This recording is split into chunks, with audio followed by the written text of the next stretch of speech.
O Evangelho, segundo o Espiritismo. Capítulo 1. Não vim destruir a lei. O primeiro capítulo de O Evangelho, segundo o Espiritismo, de Allan Kardec, começa com uma passagem de Jesus Cristo extraída do Evangelho de Mateus 5:17 a 18, onde ele declara: Não penseis que vim destruir a lei ou os profetas, não vim destruí-los, mas cumpri-los. Essa afirmação de Jesus é fundamental para a compreensão do capítulo, pois Kardec a utiliza para mostrar a evolução da revelação divina ao longo da história. Ele divide essa revelação em 3 fases principais.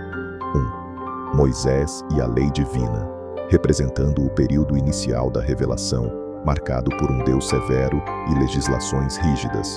2.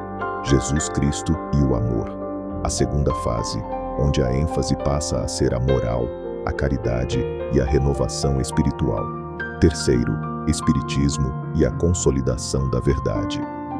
A terceira revelação, que traz explicações racionais sobre a vida espiritual e complementa os ensinamentos anteriores. Dessa forma, Kardec estabelece que o Espiritismo não anula os ensinamentos anteriores, mas os amplia e esclarece. 1. Moisés e a lei mosaica. Kardec explica que a lei mosaica pode ser dividida em 2 partes. A lei de Deus, expressa nos 10 mandamentos, que são universais, imutáveis e eternos. A lei civil e disciplinar, normas criadas por Moisés para regular a convivência do povo hebreu, adequadas ao tempo e à mentalidade daquela época. O papel de Moisés. O povo hebreu na época de Moisés era rude, primitivo e difícil de disciplinar.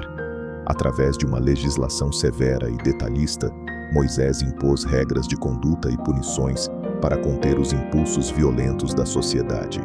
Para garantir a obediência, ele atribuiu origem divina a essas normas, mostrando um Deus punitivo, que castigava os transgressores.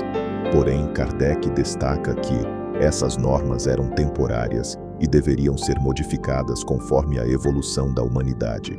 Assim, os 10 mandamentos permaneceram como fundamento moral, enquanto a parte disciplinar foi superada pela mensagem de Jesus.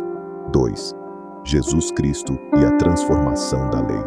Jesus não veio abolir a lei de Deus, mas retirar os excessos das normas humanas e espiritualmente reformular os ensinamentos divinos. Ele rompe com as tradições rígidas e enfatiza o amor e a misericórdia, mostrando um Deus de justiça, bondade e perdão. Principais transformações de Jesus. 1. Abolição da lei do olho por olho, dente por dente. Moisés pregava a punição imediata e proporcional ao erro cometido. Jesus introduz a lei do perdão e da indulgência. Se alguém bater na sua face direita, ofereça-lhe também a esquerda. 2. Fim das práticas externas vazias. Moisés enfatizava rituais e sacrifícios como forma de adoração. Jesus ensina que a verdadeira adoração está na pureza do coração e no amor ao próximo. 3. Nova compreensão da felicidade e do sofrimento. Jesus mostra que o sofrimento tem um propósito educativo e espiritual. Ele promete consolação aos aflitos e destaca a recompensa da vida futura. 4. O princípio do amor como base da lei. Jesus resume todos os mandamentos em 2 grandes princípios: amar a Deus sobre todas as coisas e ao próximo como a si mesmo. Ele substitui o temor por um Deus punitivo pela confiança em um Pai misericordioso. 3. Revelação. O Espiritismo surge como a continuação natural da mensagem de Jesus, trazendo novos esclarecimentos sobre as questões espirituais. Kardec explica que o Espiritismo concilia fé e razão, explicando os ensinamentos de Jesus sob uma ótica lógica e racional. Explica a vida espiritual e a relação entre os mundos material e imaterial. Demonstra a justiça divina através da reencarnação e do progresso individual. Diferença entre as 3 revelações: revelação, mensagem principal, método. Moisés, primeiro. Jesus Cristo. Segunda, amor e caridade, ensinos e exemplos. Espiritismo. Terceira, consolação e progresso, explicação racional. O Espiritismo não é uma nova religião, mas um esclarecimento dos princípios universais da moral de Cristo.